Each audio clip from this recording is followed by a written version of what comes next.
Hello everyone, আসসালামু আলাইকুম। সবাই কেমন আছেন? তা আশা করি সবাই ভালো আছেন। আল্লাহর রহমতে আমরাও কিন্তু ভালো আছি। তো মাত্র জ্বর থেকে একটু রিকভার করছি, এখনও শরীরটা দুর্বল, যার জন্য কিন্তু আমার শনিবারে যে ভিডিওটা দিই সেটা আমি দিতে পারিনি। আর এর মধ্যে আমার এই বিড়ালটা বুকিং হয়ে গেছে। ও হচ্ছে আমরা আগামীকাল, হ্যাঁ ভিডিওটা জানি না কবে ছাড়তে পারবো, রবিবারে হচ্ছে যে ও চলে যাবে ওর মানে নতুন ঠিকানায়। আর নতুন ঠিকানা হচ্ছে খুলনা মোংলাতে। ভাইয়া মোংলা থেকে ওকে নিচ্ছে। আর এই যে এটা হচ্ছে সিমির বাবু, কিন্তু সিমির বাবু মাশাল্লাহ অনেক সুন্দর হয়েছে। এই যে সিমির বাবু যত বড় হয় তত সুন্দর হয়। সিমি হয়েছে কি ওর অনেক করে বাচ্চা হয়, যার কারণে কোয়ালিটিটা আসতে ওর একটু দেরি হয়। বাট আস্তে আস্তে যখন 3-4 মাস হয় তখন কিন্তু কোয়ালিটি অনেক ভালো হয়। দেখেন দেখেন কি সুন্দর আসছে না কোয়ালিটিটা, অনেক সুন্দর আসছে। আর ওটা ও হচ্ছে পাঁচ ফেসের হয়েছে। তো মাশাল্লাহ, মানে মাশাল্লাহ বলতে কেউ ভুলবেন না। তো যেহেতু ও চলে যাবে, আর ভাইয়ার সাথে আমার কথা হয়েছে, উনি বলছে যে আপু আমার এখানে তো ভেট ক্লিনিক আসলে অ্যাভেলেবেল না, তো আপনি হচ্ছে ভ্যাকসিনটা দিয়ে দিবেন। তো উনি আমাকে টাকাও অ্যাডভান্স করছে, আমি র্যাবিসটা দিয়ে দেবো, ফ্লুটা ভাইয়া পরে দিয়ে নিবে। আজকে বিকাল বেলা আমরা চলে যাব আমাদের ভ্যাকসিন দিতে। আমি কিন্তু আমার প্রতিটা বিড়াল ডেলিভারি দেওয়ার সময় গোসল করিয়ে দিই। তো ওর বেলাও একেবারেই ভিন্ন হবে না। ওকেও আজকে গোসল করিয়ে কান পরিষ্কার করে সুন্দরভাবে দিব। তো যখনই গোসল করাতে নিলাম ও তো দৌড় মেরে খাটের নিচে যেয়ে ঘুম। তো ঘুম থেকে ঝুনঝুনি বাজিয়ে ডেকে তুললাম। তুলে বের করে গোসল করিয়ে তারপরে হচ্ছে ডাক্তারের কাছে নিয়ে গেলাম। তো আমি সব ক্যাটের বেলায় এটা করি, কারণ এটা আমার ভালো লাগে যে আমার বাসা থেকে যে জিনিসটা যাবে সেটা যেন একেবারেই সুস্থ সবল ভালোভাবে নতুন ওনারের কাছে পৌঁছায়। এটা আমার নিজের কাছেও ভালো লাগবে, কারণ এই বিড়ালটা কিন্তু আমার ব্যবসা না। এটা থেকে আমার আহামরি এমন কিছুই হয় না যে আমাকে চিটিং বাটপারির হচ্ছে আশ্রয় নিতে হবে। তো আমি যেন বিশ্বস্ততার সাথেই আসলে ওদেরকে হ্যান্ড ওভার করতে পারি, সেটা সবসময় মাথায় রাখি। আর হচ্ছে এই যে ভ্যাকসিনটা র্যাবিসের, এটা হচ্ছে বাবুকে দেওয়া হচ্ছে। আর এটাও ভিডিও করেই রাখছে, যেহেতু ভাইয়া আমাকে অ্যাডভান্স করছে বিশ্বাস করে। এই জন্যই আমি সবগুলো এভিডেন্স রেখে দিয়েছি যে আমি কোথায় দিলাম, কিভাবে দিলাম, সব এভিডেন্স হচ্ছে আমি রেখে দিয়েছি। কিন্তু দুঃখের বিষয় হচ্ছে আমি এত যত্ন করেও আমার বাবুটা যখন ওইখানে পৌঁছালো তখন শুনলাম যে ও নাকি হালকা পা খোঁড়াচ্ছে। এখন এটা ভ্যাকসিন দেওয়ার কারণে নাকি নতুন জায়গায় জার্নি করে গেছে সেই কারণে জানি না। আল্লাহ মাফ করুক, ওকে সুস্থ করে দিক। আর হচ্ছে ভাইয়ের সাথে আমার কথা হয়েছে, আমি বলছি টেনশন করেন না, একটা ব্যবস্থা হবে, একটা সুন্দর একটা সমাধান নিশ্চয়ই হবে, আল্লাহ সহায় আছে। আর আমিও চেষ্টা করব যে যারা আমার কাছ থেকে নেয় বা নিছে সবাইকেই কিন্তু আমি চাই যে একটা সুস্থ সবল বাচ্চা যেন তাদের কাছে পৌঁছায়।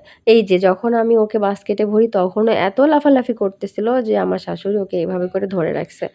তো এত সুস্থ একটা বিড়াল যদি মানে আসলে নেওয়ার পথে এমন একটা অ্যাক্সিডেন্ট হয়ে যায় যাত্রাপথে, ওই দেখেন আমার শাশুড়িকে কিন্তু ও পা দিয়ে হাঁচানোর চেষ্টা করছে। ওই সময়ও কিন্তু অনেক লাফালাফি।